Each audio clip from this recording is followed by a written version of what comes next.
আগে এই ভাইরাল ভয়েসটি শুনুন।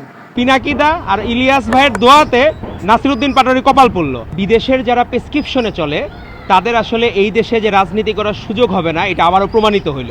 নাসিরউদ্দিন পাটোয়ারি ইলেকশনের আগের দিন তাকে নিয়ে বোর্ড গঠন করা হয়েছে স্বরাষ্ট্রমন্ত্রী করার জন্য।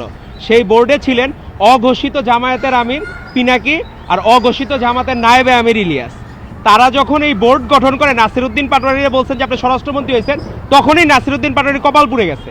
তার এতদিন যে এত ডেডিকেশন ছিল, 24-এর গণঅভ্যুত্থানে ভূমিকা ছিল, সেই ভূমিকা সব ধূলিসাৎ হয়ে গেছে। গতদিন এই কিছু মানুষের আছে না যে কিছু মানুষ দোয়া দিলে মানুষের কপাল পুড়ে, তো এরকম পিনাকিদা আর ইলিয়াস ভাইয়ের দোয়াতে নাসিরউদ্দিন পাটোয়ারি কপাল পড়ল। একটা ছোট ভাই, সে নিজেই স্বঘোষিত বেয়াদব, তার অঙ্কুরে বিনষ্ট হয়ে গেল তার ক্যারিয়ার। নিউ পন্ড সুপার লাইট জেল নতুন সেরা হায়ামিনো ফর্মুলার সাথে যা দেয় 10x হাইড্রেশন। Miracles happen. তো তাকে যে জেতানোর জন্য কি পরিমাণ চেষ্টা করা হয়েছে, মেটিকুলাস ডিজাইন করা হয়েছে একটা কার্টুন ছবির মতো, যে 5 জন এক সাইডে দিচ্ছে, লাস্টে ছিলেন আমাদের ক্যান্ডিডেট মির্জা আব্বাসে, ওখানে ডানে মানুষজন তো বুঝবে না।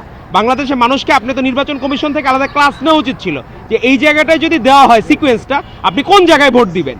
তো সেটি ঠিক না করে আজকে আমরা এই ঢাকা 8 আসনে আমরা দেখলাম যে পরিমাণ এই জায়গায় মব ক্রিয়েট হয়েছে, তো সেটি আমাদের জনগণের সাধারণভাবে সাধারণ মানুষজনের যে কষ্ট হয়েছে, আশা করি ভবিষ্যতে যে তারা মব করার এই চর্চা থেকে তারা বেরিয়ে আসবেন, তারা চেষ্টা করবেন মানুষের জন্য রাজনীতি করার।